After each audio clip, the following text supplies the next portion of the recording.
नमस्कार, good evening. मैं चुनचुन कुमार, आप देख रहे हैं झारखंडी हिंदी न्यूज। चलिए जानते हैं दिन भर की सभी महत्वपूर्ण खबरों को। सरकार के 3 साल पूरे होने पर बोले सीएम हेमंत सोरेन, हमने आपदा को अवसर में बदला, झारखंड को आगे बढ़ने से कोई नहीं रोक सकता। झारखंड में हेमंत सोरेन की सरकार ने 3 साल पूरे कर लिए हैं। इस मौके पर मुख्यमंत्री हेमंत सोरेन ने कहा है कि इस राज्य को अब आगे जाने से कोई रोक नहीं सकता है। यह राज्य आंदोलन की उपज थी।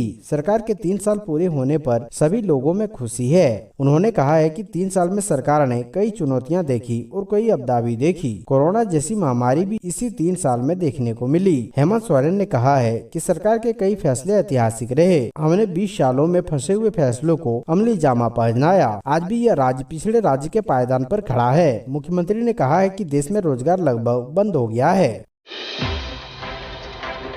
क्या भारत में पैदा हो सकते हैं चीन जैसे हालात? जाने एक्सपर्ट ने क्या कहा। पद्मश्री मनिंदर अग्रवाल ने कहा है कि उनका अनुमान गणितीय मॉडल सूत्रा पर आधारित है। आईआईटी कानपुर के प्रोफेसर पद्मश्री डॉक्टर मनिंदर अग्रवाल ने रांची में चल रहे इंडियन मैथमेटिक्स सोसाइटी 28वें एनुअल कॉन्फ्रेंस के दौरान दावा किया है कि भारत में कोविड को लेकर पैनिक जैसी स्थिति पैदा होने के आसार नहीं है। उन्होंने कहा है कि उनका यह अनुमान गणितीय मॉडल सूत्रा पर आधारित है। कोरोना की लहरों के पूर्वानुमान में यह मॉडल अब तक एक्यूरेसी के सबसे ज्यादा करीब रहा है। रांची के मेसरा स्थित बिरला इंस्टीट्यूट ऑफ टेक्नोलॉजी की मेजबानी में आयोजित 3 दिवसीय कॉन्फ्रेंस को संबोधित करते हुए डॉक्टर मनिंदर ने कहा है कि देश में 98% लोगों में कोविड को लेकर नेचुरल इम्यूनिटी विकसित हो चुकी है। हालांकि इसका मतलब यह कतई नहीं है कि हमें कोविड सतर्कता के नियमों का पालन नहीं करना चाहिए। कोविड के प्रोटोकॉल और सरकार की ओर से जारी गाइडलाइन हमें खतरों से सुरक्षित रखने में कारगर है।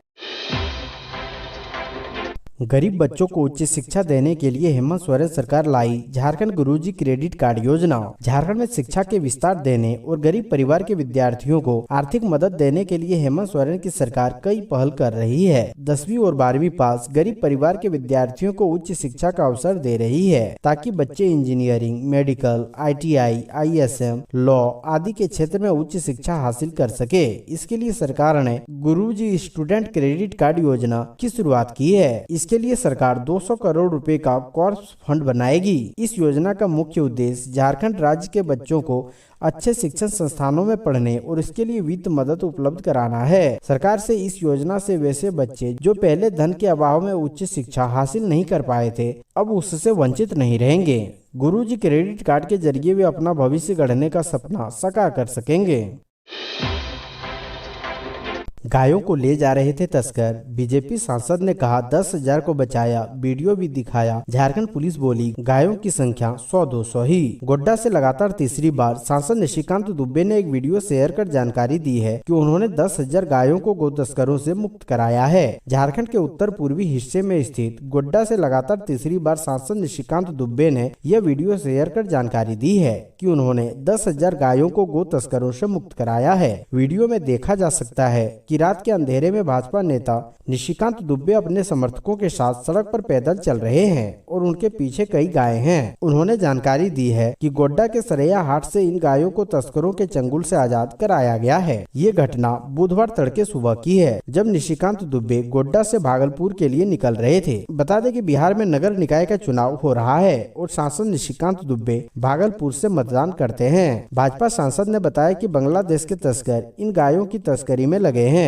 उन्होंने आरोप लगाया है कि राज्य के मुख्यमंत्री हेमंत सोरेन के नेतृत्व में तरक्की की जगह तस्करी का काम हो रहा है। हालांकि पुलिस ने 200 गायों को तस्करों के चंगुल से आजाद कराए जाने की बात कही है। कुछ मीडिया रिपोर्ट में पुलिस के हवाले से 100 से 150 गाय होने की बात कही जा रही है। पाकुड़ के ग्रामीण युवाओं के लिए वरदान साबित हो रही दीनदयाल उपाध्याय कौशल विकास योजना, संवार रहे अपना भविष्य। गरीबी रेखा से नीचे रहने वाले युवक युवतियों को प्रशिक्षित कर उन्हें रोजगार पाने में दीनदयाल उपाध्याय कौशल विकास योजना काफी मददगार साबित हो रही है। पाकुड़ में इस योजना के तहत अब तक 1200 युवाओं को प्रशिक्षित किया गया है, जो रोजगार पाकर अपना और अपने परिवार का भरण पोषण कर रहे हैं। पहाड़ों और जंगलों में जीवन यापन करने वाले आर्थिक रूप से कमजोर ग्रामीणों के बच्चे हुनरमंद बनकर देश के कई शहरों में रोजगार कर रहे हैं और अपने भविष्य को संवार रहे हैं। 1 साल का काम 20 साल पर भारी। सीएम हेमंत सोरेन ने अपनी सरकार की गिनाई उपलब्धियां, राज्य के युवाओं को नौकरी देने का काम होगा जल्द शुरू। झारखंड सरकार का आज 30 दिसंबर को पूरे हो गए। मुख्यमंत्री हेमंत सोरेन 3 साल में अपनी सरकार के कामों से संतुष्ट है। उनका कहना है कि 3 साल में 2 साल कोरोना में निकल गया। पिछले 1 साल में काम करने का मौका मिला, लेकिन इतना काम हुआ जो पिछले 20 साल के कामों पर भारी है। सीएम ने कहा कि विपक्ष भाजपा सिर्फ दिन में सपना देख रही है, उसे हर दिन लगता है कि सरकार गिर रही है। हमारी सरकार 5 दिन के लिए नहीं बल्कि 5 साल के लिए बनी है। मुख्यमंत्री हेमंत सोरेन ने कहा है कि दिसंबर 2019 में सरकार बनी, इसके कुछ समय बाद ही कोरोना आ गया। उसके बाद लगभग 2 साल तक कोरोना रहा। पूरा समय कोरोना से राहत और बचाव में चला गया। सरकार पूरी तरह से काम कर रही है। हालांकि कोरोना से निपटने के लिए जितने जरूरी कदम है सरकार की ओर से उठाए गए। नए साल के जश्न को लेकर देवघर तैयार, होटलों के अधिकतर कमरे फूल। उत्पाद विभाग को शराब की अच्छी बिक्री की उम्मीद। देवघर में नए साल के जश्न की तैयारी शुरू हो गई है। नए साल के अवसर पर बड़ी संख्या में दूसरे राज्यों से लोग देवघर पहुंचते हैं। वहीं बिहार में शराबबंदी के कारण शराब के शौकीन देवघर में नए साल का जश्न मनाने के लिए पहुंचते हैं। इसे लेकर ज्यादातर होटलों में कमरों की बुकिंग हो गई है। देवघर में नए साल पर सैलानियों की भीड़ से होटल का कारोबार अच्छा होता है।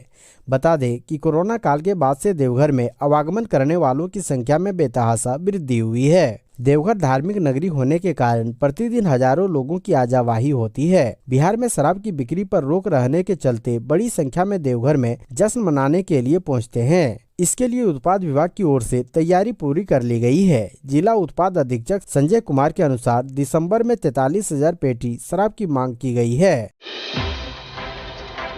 कुख्यात 15 लाख का इनामी नक्सली अमन गुंजू ने नई दिशा एक नई पहल के दौरान पुलिस के समक्ष किया सरेंडर। झारखंड के लोहरदगा और गुमला जिले में सक्रिय कुख्यात 15 लाख के इनामी नक्सली अमन गुंजू ने पुलिस के समक्ष आत्मसमर्पण कर दिया।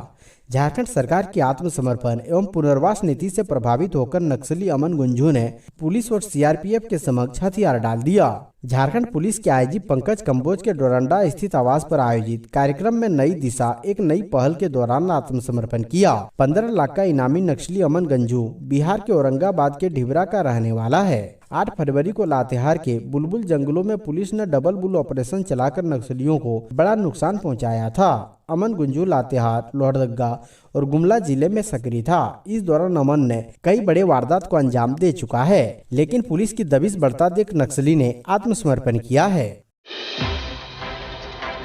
कोरोना वायरस की संभावित लहर को लेकर स्वास्थ्य विभाग अलर्ट, अस्पतालों में तैयारी शुरू। कोरोना वायरस के नई वेरिएंट BF7 की संभावित लहर को देखते हुए स्वास्थ्य विभाग अलर्ट है। Latehar civil surgeon doctor Dinesh Prasad के निर्देश पर अस्पतालों में तैयारी शुरू कर दिया गया है। सिविल सर्जन ने कहा है कि सरकार की ओर से जारी गाइडलाइन का पालन करना आवश्यक है, अन्यथा कोरोना वायरस का नया वेरिएंट खतरनाक रूप धारण कर सकता है। राज्य सरकार के निर्देश पर कोरोना के नए वेरिएंट से बचाव को लेकर स्वास्थ्य विभाग की ओर से ICU के साथ साथ सभी अस्पतालों को पूरी तरह से चुस्त दुरुस्त किया जा रहा है। Civil surgeon doctor Dinesh Prasad के अलावे सभी अधिकारियों द्वारा व्यवस्था को दुरुस्त करने को लेकर अस्पतालों का लगातार निरीक्षण किया जा रहा है।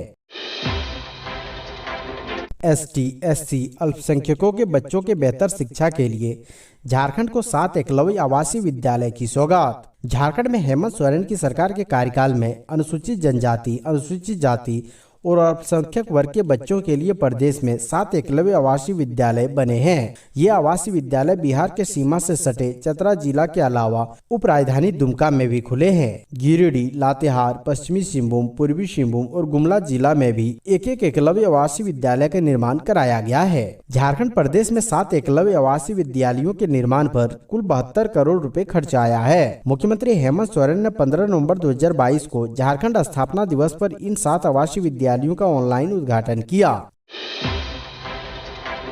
कुड़मी को अनुसूचित जनजाति एवं कुड़माली को 8वीं अनुसूची में शामिल करने की मांग। कुड़मी को अनुसूचित जनजाति एवं कुड़माली भाषा को 8वीं अनुसूची में शामिल करने की मांग को लेकर आदिवासी कुड़मी समाज जमशेदपुर प्रखंड कमेटी ने बुधवार को प्रखंड कार्यालय में प्रदर्शन किया। प्रदर्शन के उपरांत मुख्यमंत्री के नाम 11 सूत्री मांग पत्र जमशेदपुर प्रखंड विकास पदाधिकारी के वरीय लिपिक को सौंपा गया। राहुल गांधी की भारत जोड़ो यात्रा पर झारखंड में आमने सामने बीजेपी कांग्रेस। आरोप प्रत्यारोप का है दौर जारी। कांग्रेस नेता राहुल गांधी की भारत जोड़ो यात्रा दिल्ली पहुंचकर कुछ दिनों के लिए रोक दिया गया है। नए साल में दिल्ली से कश्मीर के लिए भारत जोड़ो यात्रा शुरू होगी, लेकिन राजनीति के केंद्र में भारत जोड़ो यात्रा बनी हुई है। झारखंड बीजेपी के प्रदेश अध्यक्ष दीपक प्रकाश ने कहा है कि राहुल गांधी को राजनीति की कौ खौ गौ घौ नहीं आती है। इसके जवाब में कांग्रेस के प्रदेश प्रवक्ता राकेश सिन्हा ने कहा है कि एक डरे समय भाजपा का नेता का बयान है। भारतीय जनता पार्टी के प्रदेश कार्यालय में कोर कमेटी की बैठक के बाद मीडिया से बातचीत करते हुए प्रदेश अध्यक्ष दीपक प्रकाश ने कहा है कि राहुल गांधी को राजनीतिक कौ खौ गौ घौ भी नहीं आती है। उन्होंने कहा है कि भारत जोड़ो यात्रा के दिल्ली में अल्प विराम से पहले लाल किले से चीन पर बात किए, लेकिन चीन पर बात करने से पहले राहुल गांधी फाउंडेशन के लिए चीन से सहयोग लिया या नहीं, यह लोगों को बताना चाहिए। दीपक प्रकाश ने कहा कि राहुल गांधी सड़क पर पहली बार निकले हैं क्योंकि उन्हें फोटो खिंचवाने का नया शौक चढ़ा है।